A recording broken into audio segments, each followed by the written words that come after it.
परमार्थ की पगडंडी, परमार्थ की कहानियां दीप्तेश के साथ।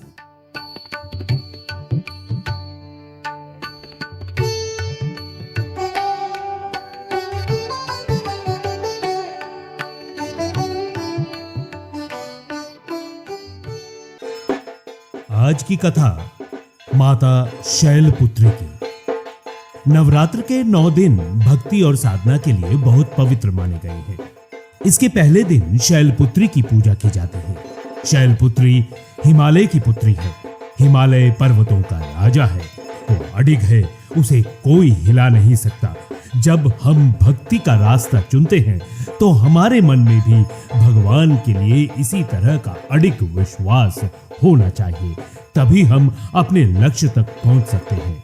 यही कारण है कि नवरात्रों के पहले दिन शैलपुत्री की पूजा की जाती है।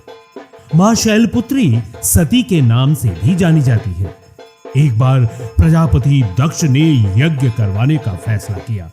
इसके लिए उन्होंने सभी देवी देवताओं को निमंत्रण भेज दिया, लेकिन भगवान शिव को नहीं भेजा।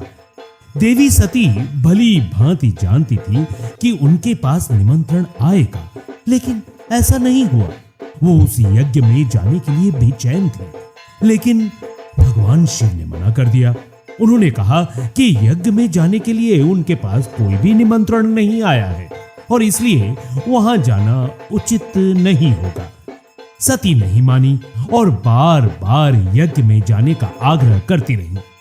सती के ना मानने की वजह से भगवान शिव को उनकी बात माननी पड़ी और उन्होंने अनुमति दे दी। सती जब अपने पिता प्रजापति दक्ष के यहाँ पहुंची तो देखा कि कोई भी उनसे आदर और प्रेम के साथ बातचीत नहीं कर रहा है। सारे लोग मुंह फेरे हुए हैं और सिर्फ उनकी माता ने स्नेह से उन्हें गले लगाया। उनकी बाकी बहनें उनका उपहास उड़ा रही थी और सती के पति भगवान शिव को भी तिरस्कृत कर रही थी।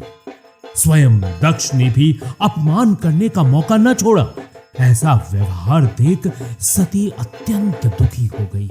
अपना और अपने पति का अपमान उनसे सहन न हुआ और फिर अगले ही पल उन्होंने वो कदम उठाया जिसकी कल्पना स्वयं दक्ष ने भी नहीं की होगी।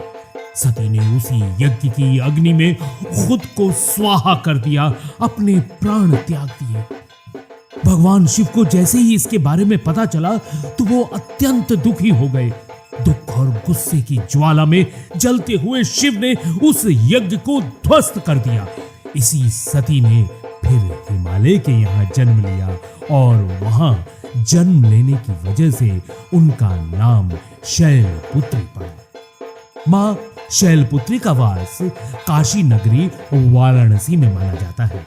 वहां शैलपुत्री का एक बेहद प्राचीन मंदिर है, जिसके बारे में मान्यता है कि यहाँ मां शैलपुत्री के सिर्फ दर्शन करने से ही भक्तजनों की मुरादें पूरी हो जाती है।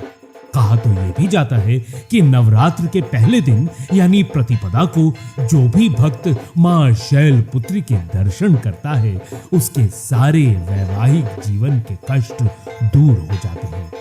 चूंकि मां शैलपुत्री का वाहन वृषभ है, इसलिए इन्हें वृषारूढ़ा भी कहा जाता है। इनके बाएं हाथ में कमल और दाएं हाथ में त्रिशूल रहता है। जय मां शैलपुत्री की।